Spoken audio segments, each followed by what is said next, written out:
깊이 있는 시선으로 오늘을 바라보는 뉴스 퍼레이드 문을 열겠습니다. 오늘의 주요 뉴스 보시겠습니다. 국가보훈처에서 습격되는 국가보훈부가 오늘 공식 출범합니다. 초대 장관은 박민식 현 보훈처장이 임명됐고 조직도 확대 개편됩니다. 최근 3년 동안 국고 보조금이 지급된 비영리 민간단체들을 감사한 결과 현재까지 확인된 부정 사용 금액만 314억 원에 달하는 것으로 나타났습니다. 정부는 민간단체에 지급하는 국고 보조금을 내년부터 5천억 원 이상 감축하기로 했습니다. 고위직 간부 자녀 특혜 채용 의혹을 받고 있는 중앙선거관리위원회가 감사원의 직무 감찰을 거부한다고 밝혔습니다. 감사원은 형사 고발까지 불사하겠다는 입장이어서 두 기관이 정면 충돌하는 모양새입니다. 네, 중국 천안문 민주화 시위 34주년 기념일을 앞두고 홍콩에서 이를 기념하려는 시민들이 체포되거나 연행됐습니다. 중국은 천안문 민주화 시위를 정치 풍파로 규정하고 흔적 지우기에 속도를 내고 있습니다. 저희는 잠시 뒤 돌아오겠습니다.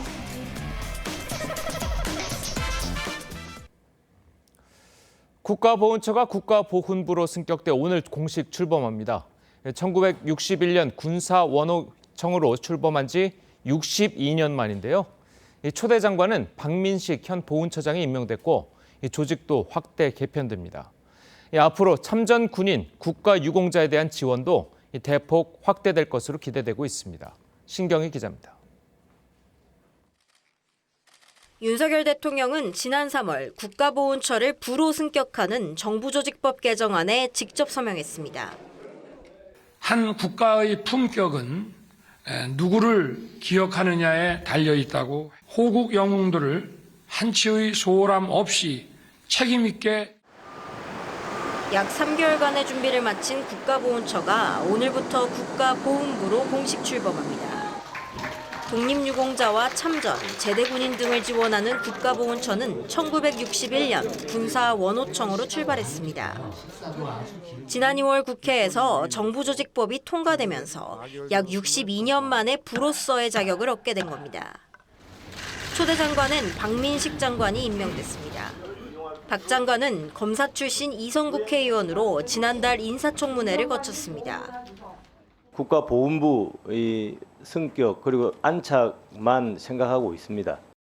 보훈처장은 국무위원이 아니었지만 보훈부 장관은 국무위원으로서 앞으로 국무회의 심의 의결권을 갖고 독자적인 불형 발령권 등을 가지게 됩니다.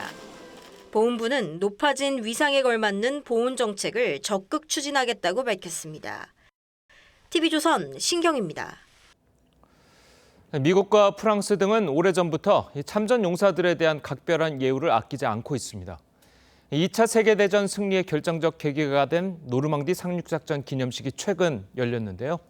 이 노장들에게 존경을 표하는 다채로운 행사가 열렸습니다. 황정민 기자입니다. 휠체어를 탄 백발의 할아버지가 작은 성조기를 아이들에게 건넵니다.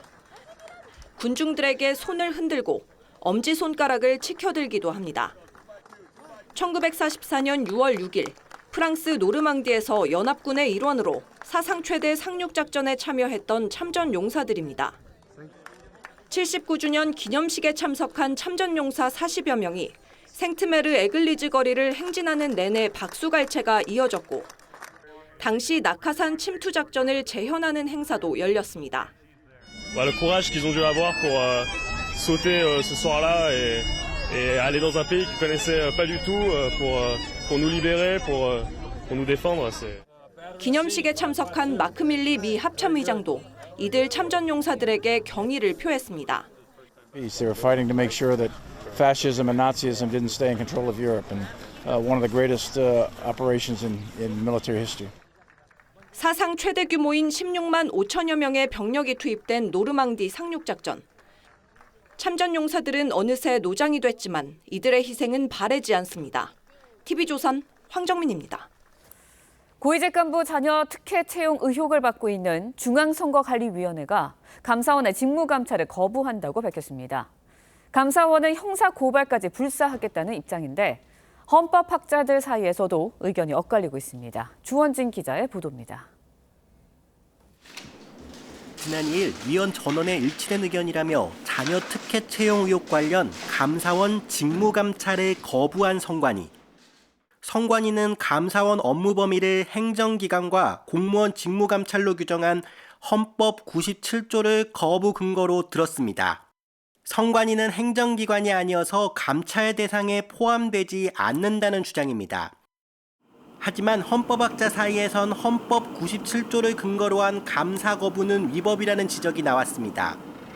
선관위 업무 자체가 입법, 사법이 아닌 행정에 속하는 데다 감사원법이 정한 감사 제외 대상도 아니라는 판단에서입니다.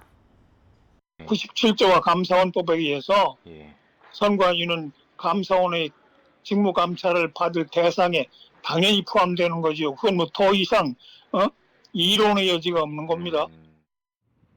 반면 헌법상 대통령 소속의 중앙행정기관인 감사원이 독립기구인 선관위를 감사할 권한이 없다는 의견도 있었습니다. 감사원을 통해서 이제 독립된 헌법기관인 중앙선거관리위원회의 대통령 권력의 영향이 미칠 수도 있는 것 아니냐 우려를 낳을 수. 노태학 선관위원장 등 선관위원 9명은 감사원법 위반 혐의로 검찰에 고발됐습니다. TV조선 주원진입니다. 전해드린 대로 자녀 특혜 채용 의혹이 불거진 선관위가 이 감사원의 감사를 거부하겠다고 밝히면서 논란이 이어지고 있습니다. 네, 관련 내용 정혁진 변호사, 설주환 변호사와 함께 자세히 짚어보도록 하겠습니다. 안녕하세요. 안녕하세요. 자, 노태학 선관위원장 포함한 선관위원 9명이 결국 고발이 됐어요. 자, 어떻게 보면 감사원 감사를 피하려다가 고발당하는 그런 상태를 맞이한 건 아니겠습니까? 일단 저는 매를 버는 것 같다는 생각이 들어요. 감사원법 보면 51조에 어떻게 규정하고 있냐면요. 감사를 거부하거나 자료 제출 요구에 불응할 경우에는 1년 이하 징역이나 1,000만 원 이하 벌금에 처해지도록 규정하고 있거든요. 예. 그런데 여기에 대해서 불응하는 것은 누가 봐도 명백하니까. 그런데 다만 이제 검찰청법에 따르면은 검사가 수사할 수 있는 범죄가 있어요. 그런데 여기에 감사원법 위반죄가 포함될지 여부는 좀 잘 모르겠고 그렇기 때문에 검찰이 수사를 해야 될지 경찰이 수사해야 될지 아니면 공수처가 수사해야 될지 그런 문제는 있을 수 있겠지만 어쨌든 감사원법 위반죄로 충분히 문제가 될 수 있을 것 같다는 생각은 들고요. 네. 그런데 이런 거 저런 거 다 떠나가지고 법을 떠나가지고 상식적으로 누가 봐도 이상한 부당하고 불법적인 일들이 선관위에서 누적적으로 지금까지 벌어졌는데 그럼에도 불구하고 감사를 회피한다. 이것은 뭔가 더 심각하고 중대한 일들이 있는 것이 아닌가. 이렇게 국민들이 불신할 수밖에 없는 그러한 상황을 선관위가 자초하고 있는 것이 아닌가 하는 생각이 듭니다. 네, 일각에서는 이번 고발건을 검찰이 이제 부정부패로 판단해서 직접 수사하는데 무리가 없을 것이다라는 관측도 나오고 있는데 어떻게 보시나요? 그러니까 이게 아까 말씀해주신 대로 검찰청법의 수사 범위에 해당하는 부분이긴 한데 과연 부정부패이냐, 이걸 고발한 이정배 시의원 같은 경우에는. 이것이 감사 거부 자체가 어떤 채용 비리를 덮기 위한 것이기 때문에 이게 부정부패에 해당한다라고 해서 했는데 이건 해석의 문제가 남을 것 같아요. 기본적으로 지금 감사원법의 위반이냐 아까도 말씀해 주셨지만은 이 감사의 범위와 관련해서 우리가 좀 전에 리포트에서 봤다시피 견해가 나뉘고 있거든요. 이게 과연 선관위가 감사원의 감사 대상인가가 상당히 중요하기 때문에 이러한 부분에 대해서 검찰청에서 먼저 저는 유권 해석을 먼저 한 다음에 그다음 수사가 가능하리라 봅니다. 그래서 바로 이것을 부정부패로 판단을 해가지고 검찰청에서 수사를 바로 즉자적으로 할 수 있다라는 부분은 조금 검찰청에서도 상당히 일단 법 해석을 거친 다음에 할 수 있는 부분이라서 어찌 되었건 간에 이 채용 비리와 관련해 가지고는 수사가 된다는 것은 누구나 다 인정을 하고 있을 것 같아요. 그건 정쟁의 대상이 되는 것은 아니니까요. 그렇지만은 상식적인 것을 떠나 상식적인 부분에 있어서 위법하다, 부당하다라는 걸 다 느끼고 있어요. 그렇지만은 법에 근거해서 이런 강제 처분을 할 수 있는 게 아니겠습니까? 재형법정주의에 따라서. 그렇기 때문에 이러한 부분에 대해서 차근차근하게 법에 있는 충분히 할 수 있는 부분이 있기 때문에 저는 뭐 이 부분 검찰청에서도 충분히 검토해서 할 수 있지 않을까 싶습니다. 예를 들어서 그 감사원의 감사를 받거나 안 받거나 이거는 차치하고 네. 그 채용 비리 건수는 네. 부정부패에 해당하지 않습니까? 그 자체는 부정부패에 해당하죠. 예. 네, 그렇지만은 지금 검찰에서 그것을 바라보는 것이 그러면 이것이 경찰 수사의 범위인가? 뭐 예를 들어서 직권남용이라든지 아니면 위계에 의한 공무집행 방해라든지 이런 것들을 저는 충분히 가능하리라고 보기 때문에 근데 이제 검찰청에 이게 감사 그렇죠. 그 앵커께서 말씀해 주신 내용대로 저는 이 채용 비리와 관련해서는 충분히 뭐 저는 수사가 가능하리라고 봅니다. 알겠습니다. 자, 그렇다면 이제 수사가 진행이 된다면 어떤 부분들이 이제 주요하게 들여다보게 될까요? 이 수사는 굉장히 심플합니다. 왜냐하면 그 요건이 그 감사원법의 구성 요건이 감사를 거부하는 경우잖아요. 예. 그런데 감사원이 감사하겠다고 요청을 했는데 선관위가 거부하는 것은 명백하니까 사실관계는 더 이상 볼 것도 없고 법리적인 법리적인 판단만 남아 있는 거죠. 그렇다라고 하면 결과적으로 선관위의 주장, 다시 말해서 선관위는 감사원의 감사 대상이 아니다. 이 부분만 확인이 되면 만약에 감사 대상이 아니다라고 하면 무죄가 될 것이고 감사 대상이 된다라고 하면 1년 이하의 징역이나 1,000만 원 이하의 벌금에 처해지는 것이 그 당연한 거기 때문에 뭐 특별하게 수사할 것도 없을 것 같다는 생각이 듭니다. 네, 만약 이제 말씀해 주셨지만 의혹이 사실로 드러날 경우에는 네. 처벌 수위도 상당할 것 같습니다. 뭐 감사원법 위반에 대해서는 방금 정 변호사님께서 얘기해 주신 대로 뭐 1년 이하 징역이라는 1,000만 원 예. 벌금인데 실제 이렇게 되는 경우는 전 처벌받는 사례는 거의 못 봤어요. 왜냐하면 그렇죠. 대부분 감사원의 뭐 감사에 해당하는 정부 기관이라든지 예. 공공투자 뭐 정부에서 예산이 들어가는 기관이라든지 감사 거부하는 일은 거의 없거든요. 근데 그리고 이 법 자체가 어떤 그 처벌을 위한 규정이긴 합니다만은 상당히 감사를 강제하기 위한 어떤 그 지도적 규정이거든요. 예. 그렇다고 한다면 오히려 저는 아까 말씀드린 대로 뭐 그 채용 비리와 관련한 어떤 비리가 드러났었을 때 위법 행위가 드러났었을 때의 그런 처벌 규정이 훨씬 더 강하거든요. 오히려 그런 그렇죠. 부분에 대한 처벌 같은 경우는 뭐 직권남용 같은 경우는 상당히 강한 편이고요. 예. 그다음에 위계에 의한 공무집행 방해도 3년 이상이기 때문에 이런 부분에 대해서는 오히려 더 강한 처벌이 있기 때문에 저는 이런 부분은 확실하게 수사를 더 해야 된다고 봅니다. 예. 네. 자, 지금 저희가 이제 좀 약간 여기저기 왔다 갔다 한 측면이 있는데 좀 확실하게 얘기를 하자면 지금 고발된 것은 이제 감사원의 감사를 거부한 자, 그 부분에 대해서 이제 고발이 된 상태고 예를 들어서 채용 비리와 관련된 부정부패는 차후에 나중에 이제 검찰이 들여다볼 수 있는 거는 네네. 그렇게 되는 걸 알고 다시 한번 이야기를 하고요. 자, 지금 어쨌든 선관위는 감사원을 이제 감사원의 감사를 거부한다는 게 이제 헌법 이제 97조를 내세워서 거부를 하고 있잖아요. 네네. 자, 그 부분이 정말 거부를 할 건수가 되는 겁니까?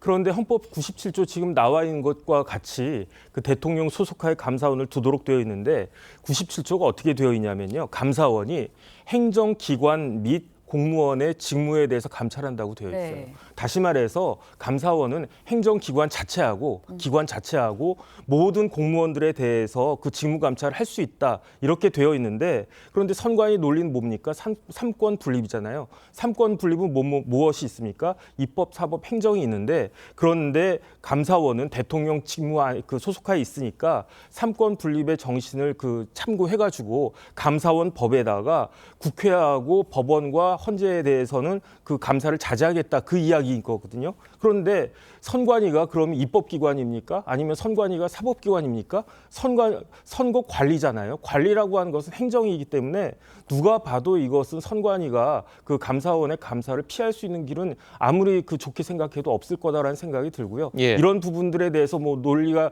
그 서로 간에 이제 그 논박이 있다고 하더라도 결국 결정은 그 법원이 할 것이다라는 생각이 듭니다. 네, 법원이 결국 결정할 것이다라고 해주셨는데 선관위와 감사원이 결국 힘겨루기를 하는 모양새를 좀 네. 보이고 있는 것 같거든요. 네, 네. 그렇다 보니까 결국 헌재의 판단을 좀 받아야 하는 것 아니냐 이런 관측도 나와요. 전국적으로는 그렇게 될 수도 있다고 봅니다. 근데 이 문제가 과연 그냥 해석의 문제이냐? 물론 해석이 문제가 남으니까 과거에서 우리가 보면 1994년도에 YS 김영삼 정부 때도 그러니까 선관위를 감사원의 감사 대상에서 제외하자 아니면 포함하자 이 입법 논의가 있었거든요. 그 뒤로 2001년도에 김대중 정부 때도 이 논의가 있었어요. 당시에는 지금 이게 문제가 뭐냐면 여당과 야당이 바뀌면서 서로 주장이 똑같은 주장을 네. 여당일 때는 이렇게 하고 야당일 때는 이렇게 하거든요. 지금 국민의힘이 그 김대중 정부 때는 감사원의 감사 대상에서 제외하자고 발의를 했었어요. 물론 김영삼 정부 때 발의한 건 지금의 현 민주당이 그 당시에는 감사원을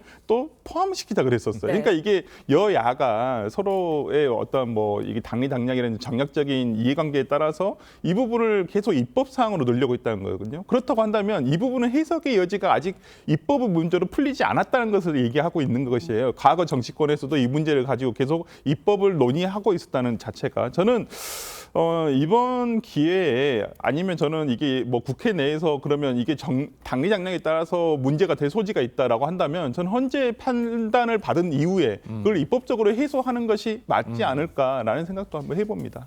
과거 이제 사례를 좀 드셨는데 지금 사례는 좀 과거랑 좀 반대 아니겠습니까? 네네 그렇습니다. 과거에는 여당이 선관위의 편을 들었다면 지금 그렇죠. 현재는 야당이 좀 선관위 편을 들고 있잖아요.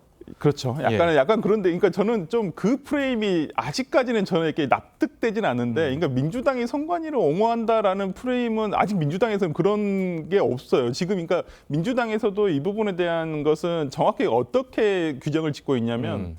채용 비리는 위법하고 부당하기 때문에 이 부분에 대해서 철저하게 조사를 하고 수사까지 이어야 된다라는 뭐 의견을 가지고 있습니다만 어떤 이 부분과 관련해 가지고 감사원의 감사가 돼야 되느냐 문제에 있어서 감사를 부정하는 게 아니라 명분의 근거가 없지 않느냐라는 판단에 있고 이건 아직 해석의 문제가 남아있기 때문에 조금 관망하는 자세이지 않느냐라는 생각을 해봅니다. 알겠습니다. 네, 민주당에서 관망하는 자세라고 해주셨는데 국민의힘에서는 선관위가 민주당과 공생적인 동업관계다라는 주장을 하고 있습니다. 여야의 목소리 직접 들어보시죠. 선관위 고위직들이 이토록 겁도 없이 과감하게 고용 세습을 저지를 수 있었던 이유가 민주당과 공생적 동업 관계를 형성했기 때문은 아닌지 하는 의심이 됩니다. 여당의 정치 공세성 주장까지 일일이 답변할 건 아니라고 보고요. 다만 채용비리 국정조사에 대해서 여야 공감대가 있기 때문에 조속히 국회에서 그 문제를 논의했으면 합니다.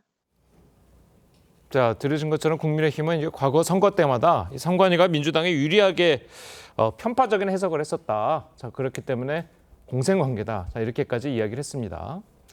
그런데 이제 선관위가 그동안의 공직선거법 해석과 관련해서 일관성이 없었던 건 사실이었던 것 같고요. 그런데 전 그런 걸 다 떠나가지고 편파적이고 그런 걸 떠나가지고 선관위가 너무너무 무능하고 무성의했다. 21세기 35,000불 그 국가에 있어서 소쿠리 투표가 뭡니까? 우리나라에 선거함이 없습니까? 그런데 소쿠리에다가 쓰레기 봉지에다가 그 신성한 유권자들의 표를 그렇게 담는 그런 선관위가 전 세계에 어디 있겠습니까? 그것도 지방선거도 아니고 총선도 아니고 국가의 운명을 좌우한 대선에 있어서 저런 행태를 갖다 보였는데 더 가관이었던 거는 당시 선관위원장이 출근도 하지 않았단 말이에요. 이런 그 모습을 보여주면서도 이제는 무성의에다가 무책임까지 해가지고 헌법기관 운운하면서 감사원의 감사를 회피하려고 하는 것을 도대체 어떤 국민들이 납득할 수 있겠는가 여기에 대해서 자성해야 될 것이다라고 생각이 됩니다. 네, 선관위의 편향성 논란 계속해서 지적이 되어 왔거든요. 그렇다 보니까 국민의힘에서는 노태학 선관위원장이 자진 사퇴를 해야 한다라는 이야기도 나오고 있습니다. 그런데 위원장이 바뀐다고 해서 편향성 논란이 자주 수그러들 수 있을까요?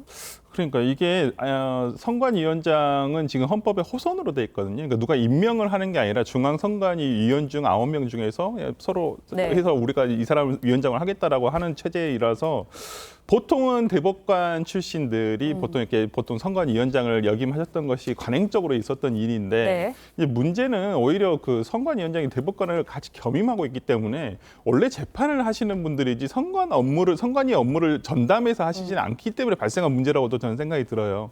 그러니까 이번 기회에 이게 이제 물론 선거관리위원회 법이라든지 아니면 이건 전국적으로는 헌법도 개헌 사안이거든요. 개헌을 해서 사전에 선관위를 독립적이고 또 독립적이지만 외부의 감사도 받을 수 있게끔 만드는 것이 오히려 더 낫고 전담, 그러니까 상임 선관위원장 체제로 그러니까 비상근이 아니라 상근 선담위원장 체제로 가야지만 책임 있는 선거관리 업무라든지 평상시에도 상당히 선거관리위원회가 역할을 많이 하거든요. 선거 때문이 아니라 정당에 있어서 정치 행위라든지 이런 것들이 선거법 위반 소지가 있는지 없는지에 대한 해석들을 매일 하고 있거든요. 그렇기 때문에 저는 차제에 입법적으로 이것을 개선해야 된다는 있다라는 문제는 있습니다만은 과연 그냥 지금 대법관을 겸임하고 있는 선관위원장이 바뀐다 그래서 이게 편향성이 없어질까라는 생각도 좀 들고요. 지금 노태학 선관위원장 같은 경우에는 뭐 김명수 국민의힘에서는 뭐 김명수 대법관이 지명을 한 사람이라서 좀 편향성이 문제가 있다라고 하지만은 근데 저는 이분은 과거 판결들 대법관으로서 판결들을 보면 과연 그렇게 편향돼 있나라는 생각이 좀 들어요. 제가 눈여겨보는 판결은 뭐냐면 이재명 당시 경기도지사 그 선거법 위반 사건에서 이분 유죄 판결을 냈었어요. 당시에 유죄 판결을 했었고 또 눈에 띄는 것은 이석기 의원 등 그 통진당 해산 이후에 국회의원 지위 확인 소송과 관련해 가지고는 그 지위 박탈한 것이 합법적이다라고 정당하다라고 판결을 내리는 것 같이 상당히 그 판결이 치우치지는 않거든요. 저는 이분의 성향 자체가 뭐 중도이지 뭐 진보다 보수다라고 보기는 좀 힘들 것 같고요. 오히려 시스템에 대한 개선을 해야지 어떤 사람에 대한 지명을 해서 꼭 이 사람을 갈아야 된다라고 한다면 오히려 국민의힘이 이런 걸 지나치게 의도하는 것이 정치적 편향성을 가져오는 것은 아닌가라는 생각이 좀 듭니다. 예. 다른 걸 다 떠나가지고요. 조직이 이 정도가 되어 있으면 누가 됐든지 간에 조직의 장은 책임지고 물러나는 게 그 당연한 거 아니겠습니까? 지난번 할로윈 참사 관련해서 그 야당에서 그렇게 주장했던 것이 왜 행안부 장관이 물러나야 된다라고 그렇게 이야기했습니까?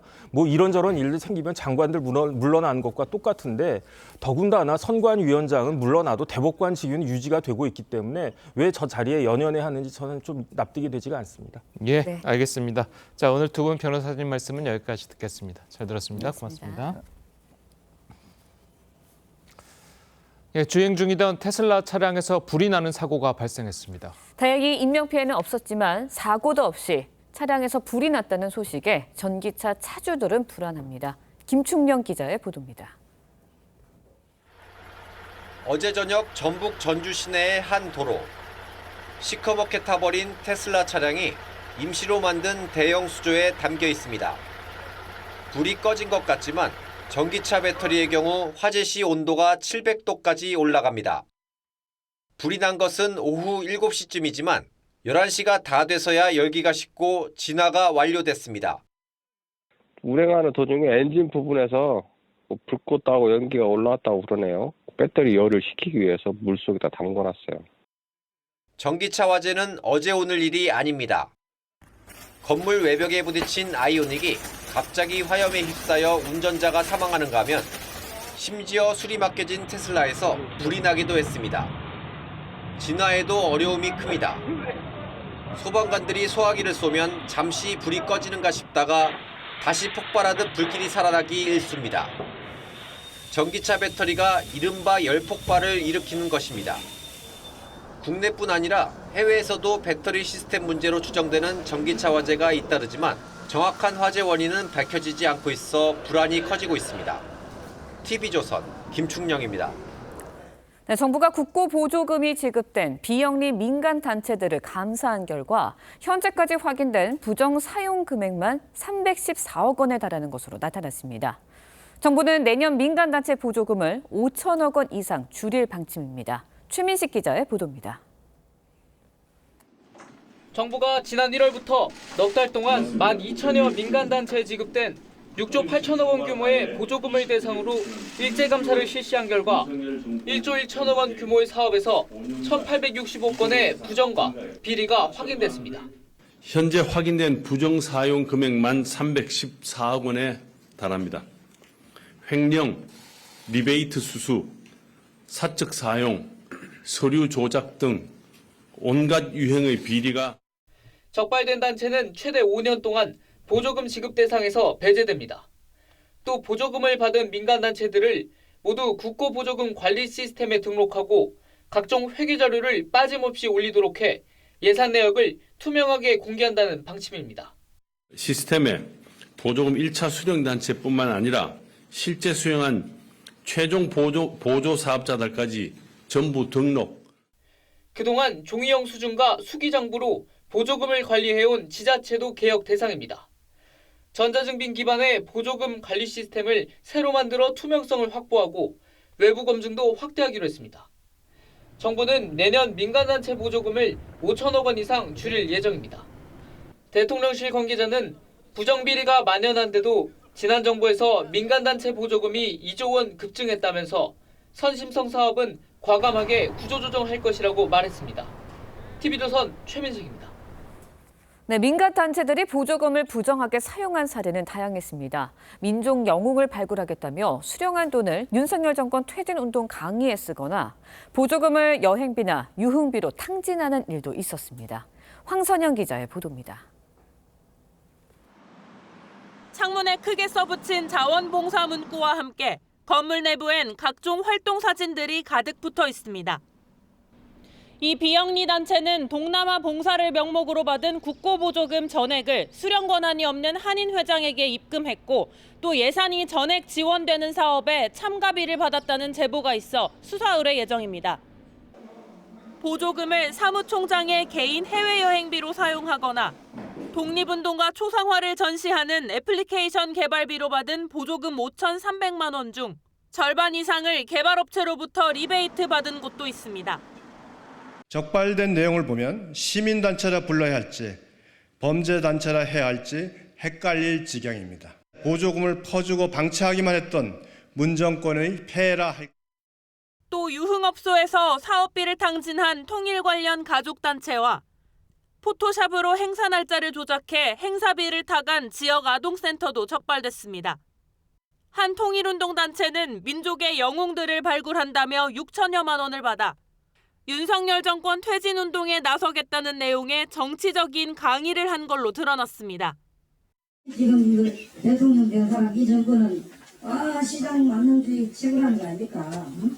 자기가 최고고 그 자유가 있는 사람만 잘해주고 그 국가 나를 뒤덮고 있어요. 대통령실은 횡령과 같은 사안이 심각한 86건은 고발 조치하고 내부 거래를 비롯한 300여 건은 감사원에 추가 감사를 의뢰할 방침입니다. TV조선 황선영입니다. 예, 전해드린 대로 대통령실이 민간단체 보조금 감사 결과를 발표하면서 이 부정이 적발된 단체에 대해서 강력한 조치를 예고를 했습니다. 두 분과 함께 정치권 소식을 자세하게 짚어보도록 하겠습니다. 윤희석 국민의힘 대변인 그리고 서영주 더불어민주당 상근 부대변인 나오셨습니다. 안녕하세요. 안녕하세요. 자, 그 대통령이 이제 조금 전에 속보가 좀 나왔는데 보조금 비리에 대한 단죄와 환수 조치를 철저하게 하라고 이제 지시를 했다는 이제 보도가 나왔습니다. 대변인이 조금 전에 이제 발표를 했다고 그래요. 자, 그렇다면 대통령이 이 민간 단체에 가는 보조금을 허수로 세는 보조금들을 확실하게 잡겠다는 의지는 대단하다고 봐야겠네요. 그렇죠. 이거는 국민적으로 봐도 누가 들어도 이 부분에 대해서는 다 분노를 하실 겁니다. 이 시민단체라는 것은 어떠한 활동을 위해서 민간 차원에서 자발적으로 결성한 단체라고 봐야 되는데 예. 그 활동의 성격이 공공성을 띠기 때문에 국가에서 보조금을 주면서 지원하는 그런 상황이라고 봐야 되지 않겠습니까? 그런데 지금 정부에서 감사를 해보니까 좀 큰 사업 위주로만 봤는데도 300억이 넘는 돈이 이렇게 이상하게 부정하게 쓰였다. 전혀 목적이 아닌 곳에 쓰였다는 것을 보면 그동안 얼마나 관리 감독이 허술하게 됐느냐 이걸 우리가 알 수 있는 거고요. 그래서 한간에 나온 얘기가 이 정부 보조금은 먼저 받는 게 임자다. 먼저 신청하는 게 임자다. 이런 말까지 있지 않겠습니까? 예. 이런 부분에 대해서 대통령께서 정확하게 국민적 어떤 여론을 반영해서 정확한 지침을 내리신 것으로 이렇게 판단합니다. 예. 자, 그러면서 이제 대통령실이 밝힌 것 중 하나가 지난 문재인 정부에서 이제 민간단체에 대한 보조금이 2조 원 가까이 늘었다까지 이야기를 했습니다. 자, 그런데도 이제 제대로 감사가 되지 않아서 이게 줄줄 돈이 샜다고 이야기를 했는데 자, 그 부분은 어떻게 보십니까? 네, 그만 좀 했으면 좋겠다니까요. 문재인 정부 얘기요. 그러니까 보조금 부분에 있어서는 매년 국가가 국민 세금이 낭비되는 부분에 있어서는 당연히 말하자면 감독을 강화해서 적발해야죠. 예. 이게 매번 발생을 합니다. 그러니까 이런 일이 없어야 됨에도 불구하고 보조금이라는 자체가 자율성에 맡겨놓는 거거든요. 그러니까 이제 시민단체 부분들은 왜 시민단체가 늘어나냐면 그건 누구나 아는 거 아닙니까? 국가 사회 자체가 복잡 다단해지니까 결국에 우리 행정부가 다 하지 못하는 부분들을 시민단체들이 그 역할들을 민관 협동으로 하는 거예요. 그런데 이런 식으로 적발된 부분들은 아주 못된 것이죠. 이런 거는 처벌을 강력하게 해서 이 보조금 자체를 잘못 이용하는 부분들을 줄여나가는 거.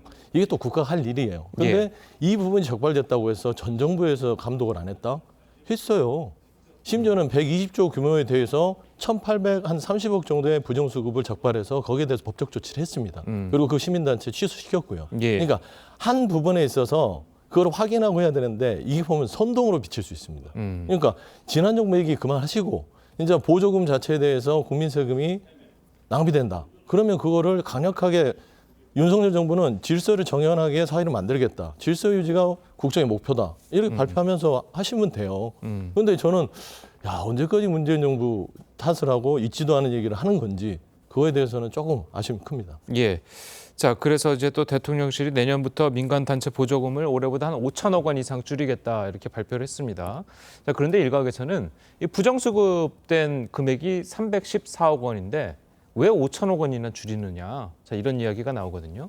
한 10% 정도 줄이겠다는 얘기죠. 300억 정도 되는 건데 부정수급이 왜 5천억이나 줄이냐. 아까 말씀드렸지만 큰 사업 위주로 이렇게 봤을 때도 이 정도다 이 얘기죠.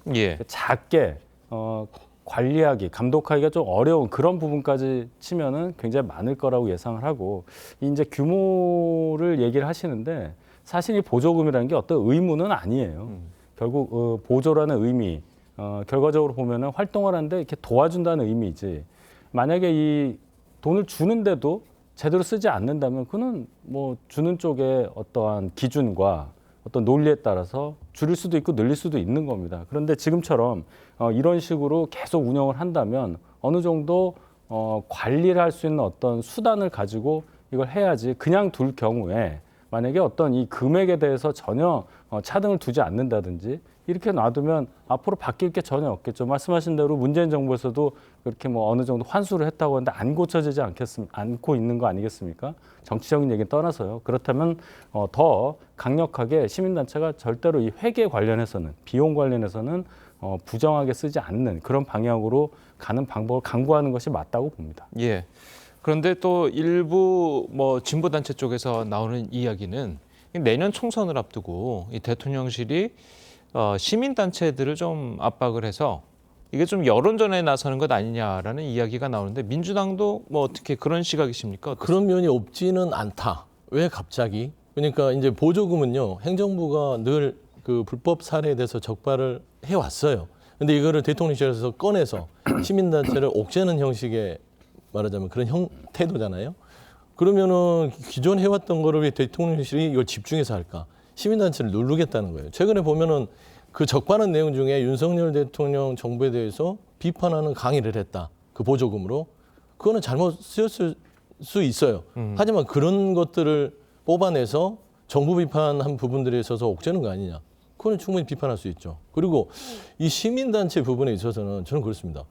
그러니까 이 지금 뭐 한 300억 정도 부정 적발했잖아요. 6조 4천억 중에. 근데 이 300억 정도를 적발했다고 해서 매년 시민단체에 나가는 돈은 5천억씩 줄어가요. 그러니까 문재인 정부에서 2조가 됐던 게 일자리 예산 부분이 시민단체에 맡겼던 거거든요. 그러니까 지난 정부의 예산을 줄이겠다는 거예요. 그렇게 해서는 안 돼요. 더 늘리되 권한, 감독 이런 부분들을 더 강화시켜야죠. 그런데 이걸 아예 그냥 시민단체 활동을 옥죄고 그다음에 반정부, 그다음에 정부 비판적인 시민단체를 혹시나 그런 데를 정보조금을 입맛에 맞는 대로 주지 않을까. 그런 걸 우려할 수 있잖아요. 그러진 않겠죠. 저는 그렇게 생각합니다. 반대로 시민단체를 압박한다고 해서 총선에 도움이 됩니까? 그런 뜻이 절대 아니죠. 그런 의도라고 했다면은 이렇게 안 하죠.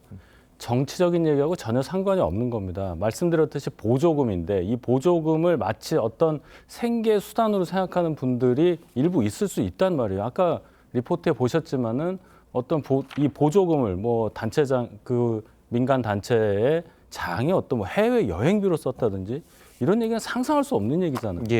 이 눈먼 돈이 계속 이런 식으로 흐른다. 그리고 시민단체가 그냥 순수한 시민단체가 아니라 어떻게 보면 정당보다 더한 그런 정책을 띠는 활동을 하고 있다. 이 부분에 대해서 당연히 감독을 해야 되고 그 과정에 있어서 보조금을 부정하게 쓰는 그런 사례가 적발이 됐으니까 단호하게 이 부분에 대해서는 이것을 정리하고 앞으로 이런 일이 없도록 감독하는 것은 당연하다. 여야 없이 이것은 찬성하리라고 저는 생각합니다. 알겠습니다. 자, 저희는 다음 소식도 짚어보도록 하겠습니다. 자, 지난 주말 더불어민주당은 부산을 찾아서 이 후쿠시마 오염수 방류를 규탄하는 장외 여론전을 이어갔습니다. 자, 관련 이야기 듣고 오시겠습니다. 핵 방사능 물질이 바다에 섞여 있다고 하면 대체 누가 바다를 찾겠습니까? 윤석열 대통령에게 이렇게 요구합니다. 한반도에 대한민국의 영토를 바다를 더럽히는 오염수 방출 절대 안 된다고 천명하라. 자신들에게 덮어 씌워져 있는 각종 의혹 덩어리들을 벗어버리려고 몸부림친들 해결되지 않습니다. 3대 리스크를 벗어나기 위한 국민 현혹을 중단하시길 바랍니다. 자, 민주당이 이제 후쿠시마 오염수 방류 문제를 고리로 해서 이 대정부 공세를 강화하는 모양새를 보이고 있습니다. 자, 여당에서는 이게 뭐 괴담을 형성하고 있다 이렇게 이야기를 하고 있거든요. 이게 괴담인가요? 저는 그런 생각이 듭니다. 현상이죠. 후쿠시마 오염수가 방류되는 것은 팩트고 사실입니다. 괴담이 될 수 없습니다. 그리고 그 염려가 있는 것도 사실입니다. 국민들이 모두 생각하고 있습니다. 아, 후쿠시마 오염수가 방류되면 혹시나 내 아이들의 입으로 들어가는 음식에 그 어떤 플루토늄 자체가 축적돼서 영향을 주지 않을까. 그건 걱정이죠. 국민들이 하는 걱정들을 괴담으로 얘기해서 후쿠시마 오염수 방류를 정당화시킨다. 그건 있을 수 없다고 봅니다. 최근에 보면 오발령 소동을 보면서 해프닝으로 끝나긴 했지만요. 그러니까 오세훈 시장이 말을 잘했어요. 국민의 안전은 좀 지나쳐도 됩니다. 모자란 것보다 낫죠. 그러니까 이 정부 자체가 그런 태도를 가져야 됩니다. 괴담이다, 가짜뉴스다, 후쿠시마 오염수 방류도 된다라는 인식은 아니죠. 그러니까 이거는 윤석열 정부가요, 국민의 안전을 지키기 위해서 좀 지나치려 만큼 일본 정부에 강하게 얘기해야 됩니다. 안 됩니다. 아직 우리 국민들이 이거를 인정하지 못하고 있습니다. 그러니까 좀 중단합시다. 이런 태도를 보이라고 민주당이 지금 주장을 하고 있는데 이게 가짜뉴스나 괴담일까요? 그건 국민들이 판단하실 거라고 봅니다. 예. 자, 물론 뭐 가짜뉴스 괴담 뭐 이런 비판도 있지만 일각에서는 또 민주당이 이재명 대표의 사법 리스크나 김남국 의원의 코인 의혹 등을 덮으려고 오히려 더 크게 일을 벌이는 것 아니냐, 자, 이런 시각도 있거든요. 예, 민주당 입장에서 아마 그런 전략도 있으리라고 봅니다. 뭔가 국민들의 시선을 좀 다른 데로 돌려서 본인들한테 불리하지 않은 쪽으로 몰고 가고자 하고 싶은 그런 의도도 있으리라고 보는데, 방금 전에도 우리 서영주 대변인께서 다른 말씀을 하시잖아요. 플루토늄이라는 단어를 말씀하셨는데 후쿠시마에서 방류되는 오염수 안에는 플루토늄은 없습니다. 지금 문제되는 것은 삼중수소라는 것이 얼만큼 많이 섞여서 나오느냐 이 얘기인데, 예. 자연계에도 삼중수소가 존재하고 또 원전을 돌리다 보면 삼중수소라는 게 나오게 돼 있는데, 과연 그럼 그 나오게 되는 삼중수소의 양이 정말로 우리 국민들의 건강, 이 수산물을 통해서 섭취할 수 있는 그런 어떤 오염 물질의 양이 건강에 영향을 미칠 수 있을 정도가 되느냐를 먼저 검토해서 얘기해야 되는 거 아니겠습니까? 그 차원으로 정부가 접근을 하는 거고, 또 지금 현상적으로 IAEA라는 지구상에서 가장 원자력 관련해서 권위 있는 기구, 여기서 후쿠시마 오염수 관련한 일본의 오염수 처리 과정을 지켜보면서 지금 국제사회 여론이 방류를 허용하는 쪽으로 가고 있어요. 여기서 저렇게 야당 대표가 장외에 나가서 소리를 지르고 이렇게 감정이 호소하는 것이 과연 해결책이 되겠느냐, 이 말씀을 여러 번 드립니다. 물론 방류 안 하는 게 좋지만 여기까지 가는 과정에서 지금 윤석열 정부가 정부 운영을 맡았습니다. 그러면 이렇게 돌아가는 국제 정세 안에서 정부 운영을 하고 있는 정부 입장에서는 어떤 태도를 취해야 하고 국민들께 어떤 말씀을 드려야 하느냐, 이 차원에서 본다면 조금 더 냉정하고 과학적인 분석을 통한 판단이 필요하다, 이 말씀을 꼭 드리고 싶습니다. 알겠습니다. 자, 그리고 민주당 장외 집회 당시에 윤석열 대통령을 겨냥한 어떤 발언이 논란이 되고 있습니다. 자, 어떤 발언인지 직접 한번 들어보시겠습니다. 말 안 듣는 말씀 어떤 놈입니까? 말 안 듣는 말씀 어떤 인간입니까? 이제 대한민국 국민까지 방사능에 오염시키려고 하는데 이런 작자가 대통령 자격 있습니까? 저급한 작태입니다. 이런 작자들이 제1야당의 최고위원을 하고 있으니 당을 폐기할 수준에 이른 것입니다. 자, 이 대통령을 이런 작자, 자, 물론 뭐 그 장외에서 마이크 잡고 하다가 뭐 튀어나온 이야기일 수도 있지만 그래도 이건 좀 너무 심한 거 아닙니까? 뭐 단어만 넣고 보면은 좀 지나쳤다고 볼 수는 있지만 보통 이렇게 이제 정치인들이 장외 집회를 가면 조금 이렇게 애드립이나 라이브 같은 걸 할 때 좀 격해지는 경우가 있거든요.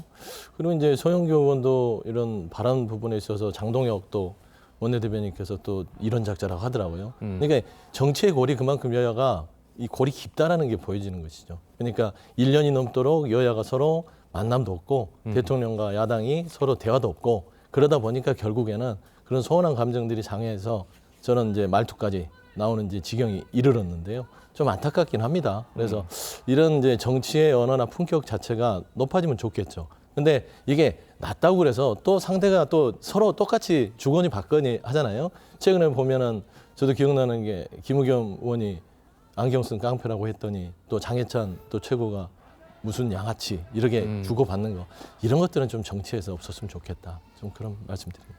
예, 저도 같은 의견입니다. 서영교 의원을 꼭 뭐 찝어서 개인적으로 이렇게 공격하고 싶지는 않고요. 정치가 선동이 아니지 않습니까? 선동과 정치가 구별되는 영역은 뭐냐? 정치는 서로 간의 다른 생각의 차이를 이해를 하고 서로에게 조금이라도 공감대를 얻을 수 있는 논의를 함으로써 조금이라도 서로 타협할 수 있는 그런 공간을 만들자는 건데 저런 말 자체, 단어 선택 하나만으로도 서로가 마음을 등을 돌릴 수 있다는 것을 안다면 여야에서 비중 있는 분, 삼성까지 지금 지내고 계신 분인데 앞으로는 저런 단어를 방송을 통해 듣지 않기를 바라는 마음 간절합니다. 예, 알겠습니다. 자, 오늘 두 분 말씀은 여기까지 듣겠습니다. 잘 들었습니다. 고맙습니다. 천안문 민주화 시위 34주년을 맞아서 홍콩에서 시위 참가자들이 잇따라 체포됐습니다. 자, 그동안 매해 열렸던 대규모 촛불 집회도 경찰의 상엄한 경비 속에서 열리지 못했습니다. 임서인 기자입니다.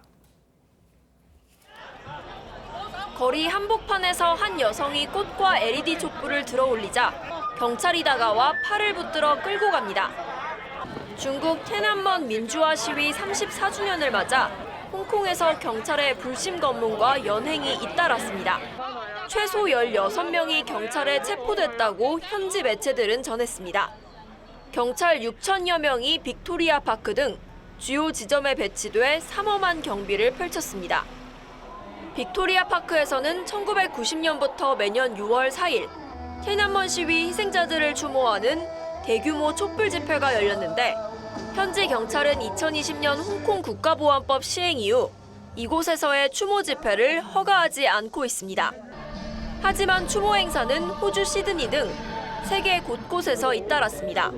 I'm a witness and the survivor of the Tiananmen massacre in 1989, and our generation will never forget our painful experience.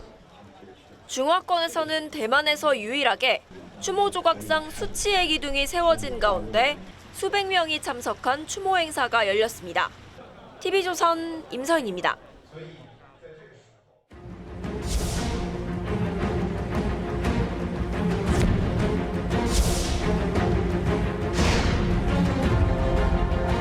Moreover, Kim Yo-jong, the DPRK leader's sister, issued a statement to justify their unlawful action by claiming its sovereign right to use space and totally disregarding this council.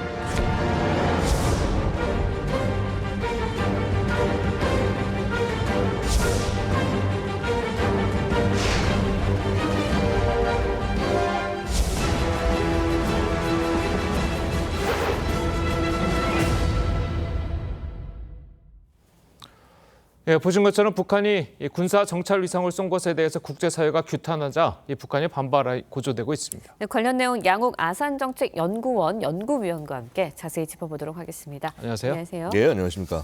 자, 연구위원님, 지금 그 북한이 쏜 정찰 위성 그 우주 발사체가 실패를 하지 않았습니까? 예. 지금 서해 바다에 떨어져 있는데 지금 우리 군이 건져 올리고 있는 상황이고요. 예. 자, 양욱 의원께서는 거기서 뭐 직간접적으로 좀 도움을 주고 있는 것을 저희가 알고 있는데 예, 예. 저 듣기로는 예. 뭐 굉장한 소식이 한 가지 있다고 그러던데요. 뭐 굉장한 소식이라기보다는 이제 지금 계속 작업 현황을 일단 좀 알려드리면요. 예. 75m 수심에 있다라고 얘기한 건 언론에 발표한 것과 거의 같습니다. 예. 같은데 이제 문제는 뭐냐면 지금 가라앉은 물체 한 15m 정도 길이의 물체고요. 예. 이제 이것을 끌어올리는 게 굉장히 지금 고생을 하고 있다는 그렇죠. 말씀 먼저 올리겠습니다. 왜냐하면 이 75m 물 바닥이 그러니까 찰뻘입니다. 이 뻘인데 굉장히 이제 막 서해니까요. 꾸덕꾸덕한 네. 곳이고 그러다 보니까 이제 얘를 이렇게 양쪽을 집어가지고 올려야 되는데 그 공간을 내기가 되게 어려운 거죠. 네. 그래서 이제 고생을 하고 있는데 일단은 확실한 것은 뭐냐 하면 앞에 위성은 없다. 그러니까 이제 무슨 말씀인가 하니 이렇습니다. 지금 발사체가 보면 되게 앞쪽이 커다랗고 이렇게 그렇죠, 쭉 그렇죠. 길게 돼 있지 않습니까? 앞쪽에 요 커다란 부분에 위성이 달린 부분이고요. 네. 저희가 정식적인 명칭으로는 해머헤드 페이로드 페어링이라고 부릅니다. 그러니까 마치 이제 우리 망치 머리처럼 이제 크다라고 해서 근데 이 부분이 추락을 하면서 분리가 된 것인지 아니면 애초에 그 안에 뭐가 제대로 된 게 없었던 것인지 어쨌거나 이 사실은 이렇게 일단 분리한 다음에 통째로 떨어진 건데 그렇죠. 2단이 점화가 안 돼서 네. 근데 이 앞쪽 부분은 지금 확실하게는 지금 안 보이는 것 같고요. 나머지 이제 보면 2단과 3단 부분이 물속에 들어가 있는 거를 지금 이제 인양하려고 하는 거죠. 앞쪽 부분에 대한 수색 혹시라도 뭐가 있을지 모르기 때문에 그 부분에 대한 수색은 굉장히 열심히 하고 있습니다만은 뭐 아마도 자칫 뭐 잘못하면 뭐 탑재가 제대로 안 돼 있거나 혹은 아예 이제 추락하는 과정에서 이렇게 산산조각이 났거나 그랬을 가능성이 양쪽 다 존재한다. 어쨌거나 지금 뭐 우리 해군 굉장히 열심히 하고 있다. 근데 이제 지금 보면 인양하는데 시간이 조금 좀 걸리고 있지 네. 않습니까? 이 부분은 우리가 굉장히 이해를 해주시고 굉장히 주의해야 될 부분이 그렇죠. 뭐냐 하면요. 우리 예전에 이제 그 광명성 4호 떨어진 잔에 올릴 때는 비교적 쉬웠어요. 왜냐하면은 얘는 막 차라리 잘게 부서져서 덩치만 끌어올리는 거니까. 근데 문제는 뭐냐면 얘는 통째로 들어가 있다는 거래요. 무슨 말씀인가 하니 이 연료하고 산화제를 네. 쓰지 않은 채로 그게 통째로 들어가 있다는 건데 이게 굉장히 유독합니다, 이게. 그렇죠. 이제 산화제는 적연질산 이런 걸 쓰고요. 그다음에 연료는 하이드라진이라는 걸 쓰는데 양쪽 다 발암 물질입니다. 특히나 하이드라진 같은 경우는 엄청난 발암 물질이기 때문에 이 부분들을 굉장히 유의하면서 작업할 수밖에 없다. 그래서 시간이 다소 걸리고 하는 부분들은 우리가 굉장히 인내심 있게 잘 지켜보고 특히나 우리 이 작업을 하는 해군 인원들이 어떤 다치거나 부상하는 사람이 없도록 예. 우리 좀 국민들께서 응원을 해주셨으면 하고 말씀드리겠습니다. 네. 지금 양욱 의원님 말씀하신 것처럼 지금 그 바닷속에는 2단, 3단 그 예. 발사체가 있고 예. 그리고 이제 추락할 당시에 페어링이 분리가 되지 않았기 때문에 우리 상식적으로는 그 위성이 발사체 2단 발사체나 뭐 3단 발사체 앞에 붙어 있어야 되는 거죠. 그렇죠. 네. 그런데 양욱 의원님이 직간접적으로 이제 전해들은 얘기로는 그 위성이 앞에 없다. 그러니까 예, 2단, 예. 3단 발사체만 이 물속에 있다라고 예, 이제 예, 하는 걸 예. 봐서는 예. 혹시나 이 북한이 위성을 쏘겠다고 우주 발사체를 쏘아 올렸는데 정작 앞에 위성은 없었다. 즉 ICBM 이거 시험 발사를 남쪽으로 한 것 아니냐. 자, 이런 그 추론도 가능한 것 아닌가요? 사실은 그런 추론이 거의 가능할 수가 있어요. 이게 예. 어떤 의미에서 그러냐면은요. 지금 이 발사에 사용된 이 발사체 그 엔진 이게요. 화성 15하고 거의 똑같아요, 구성이.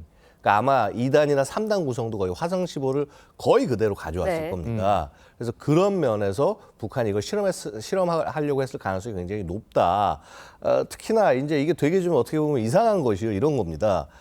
분명히 저 정도 크기의 우주 발사체라고 하면은 일단의 힘이 좀 더 세야 되는데 일단 추력이 상대적으로 좀 약해 보이는 듯한 모습을 보였거든요.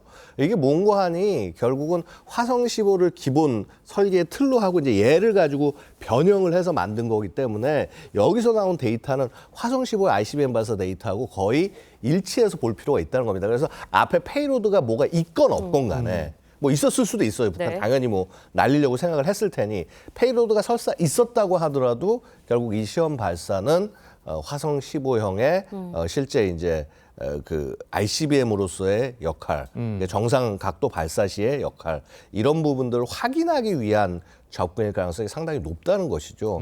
사실 지금 우리 인양하는 이쪽 지역이요 굉장히 치열한 신경전이 벌어지고 있습니다. 예. 무슨 말씀인가 하니 중국 해군이 둘러싸고 우리 해군 활동을 되게 감시를 하고 있고요. 예. 아마 우리 해군이 한 발만 늦었어도 중국이 거기에 털을 잡고 자기들이 인양을 하겠다라고 했을 겁니다. 네. 그래서 이제 그런 부분에서도 굉장히 좀 치열하게 현장은 치열하다 이렇게 말씀 올리겠습니다. 네, 시간이 좀 걸릴 것 같은데 일단은 추락한 북한의 발사체 무사히 인양을 한다면 예. 우리가 얻을 수 있는 정보는 어떤 게 있을까? 실패 원인도 확인이 될 수 있는 지금 건가요? 어쨌든 군 당국이 앞에 위성 발사체는 계속 수색을 하고 있다니까 예. 그 혹시 위성 발사체를 다시 건져 올릴 가능성도 있지 않습니까? 건져 올릴 가능성도 있는데 지금 만약에 이게 페어링에서 완전히 분리가 돼서 떨어지는 과정에서 페어링이 만약에 이제 박살이 나거나 이제 어떤 문제가 생겼다.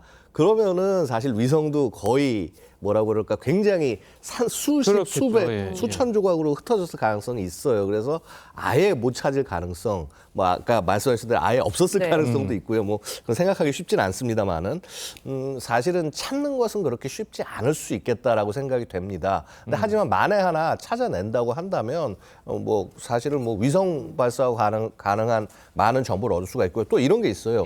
우리가 1단은 지금 사실은 대부분 추적이라든가 이런 것도 추정이 가능합니다. 그러니까 어떤 거를 베꼈는지도 알고 어떤 식으로 썼는지 아는데 2단과 3단에 관한 정보는 사실 되게 없었거든요. 그렇죠. ICBM도. 예. 그러니까 이거 사실 굉장히 소중한 정보예요. 그래서 북한이 앞으로 ICBM 발사라든가 기타 발사체들을 활용하는 데 있어서 어느 정도의 기술력을 가지고 가고 있는지 다시 한번 확인할 굉장히 소중한 기회다. 그것도 거의 그대로 안에 그 기능이 살아있는 상태에서 건져 올린다고 한다면은요. 뭐 이건 뭐 사실 엄청난 진일보라고 할 수 있겠습니다. 네, 북한이 정찰위성 언제 어디서 다시 발사할지도 관심이 좀 쏠리고 있습니다. 어떻게 예측하시나요? 사실은 이게 실패 원인이 무엇냐에 달려 있어요. 이제 북한이 얘기하는 것은 그겁니다.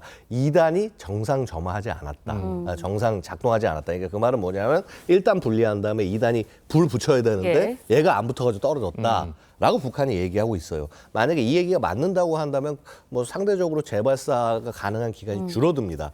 그런데 이제 한번 생각을 해보면 뭐냐면은요. 북한이 5월 19일에 위성 우리 완성했어라고 보여주고 난 다음에 5월 한 23일, 24일에 로켓 조립 마치고 이 발사대에 붙였단 말이죠. 그 말은 뭐냐 하면은 이 위성에다가 나머지 로켓체를 조립하는데 일주일도 안 걸렸다는 얘기가 되는 거예요. 이거 너무나 서두른 겁니다. 그러니까 이게 정상적으로 가려면 2, 3주가 걸릴 거를 거의 일주일도 안 돼서 한 4, 5일 만에 끝냈다는 얘기가 되는데 사실 이게 실패 원인이라고 한다면은 북한 더 조심조심해 접근해야 될 거고요. 그다음에 또 제가 한 가지 이제 추정한 건 만약에 이 경우 그러니까 북한이 나름 계산해가지고 쏴 올렸는데 생각해보니까 결국 이 1단 추진체가 힘이 너무 약해서 이렇게 된 거 아니냐. 만약에 이런 결론이 나왔을 때는 1단을 재설계해야 되거든요. 그렇죠. 그러면은 그거는 시간이 엄청나게 많이 걸리게 되겠죠. 지금 뭐 양호 의원님 말씀하신 것처럼 지금 만약에 바닷속에 우리 군이 힘들게 건져 올리고 있는 게 2단, 3단 로켓이라고 하지 않았습니까? 두 개가 이제 붙어 있는 상태라면 2단이 점화되기 전에 1단도 분리되지 않았다는 건데 그럼 양호 의원님 말씀대로 1단 로켓의 추진력이 상당히 약한 것 아니겠습니까? 그러니까 사실 이제 그 부분을 제가 지금 좀 약간 의아하게 보고 있는 겁니다. 왜냐하면 이 보통 1단이 저런 정도의 미사일 정도가 되면은요, 한 200 소위 톤포스 정도는 돼야 안정적으로 올릴 텐데 뭐 하여튼 뭐 사이즈가 30m라 얘기하고 근데 실제 이제 그 화성은 한 100톤 포스도 안 된단 말이죠. 그래서 그런 부분을 봤을 때 이거 북한이 뭔가 계산을 잘못하지 않았을까. 지금 아마 담당 과학자들 다들 지금 숨을 졸이고 이제 나의 운명은 어떻게 될까 고민하고 있을 상황이 아닌가 생각이 듭니다. 결국은 우리 군이 건져 올리는 발사체가 어떤 상태로 건져 올리는지에 따라서 이게 실패 원인도 나올 것이고 북한 과학자들의 운명도 갈릴 것으로 보이는군요. 예, 알겠습니다. 자, 오늘 말씀 잘 들었습니다. 감사합니다. 고맙습니다.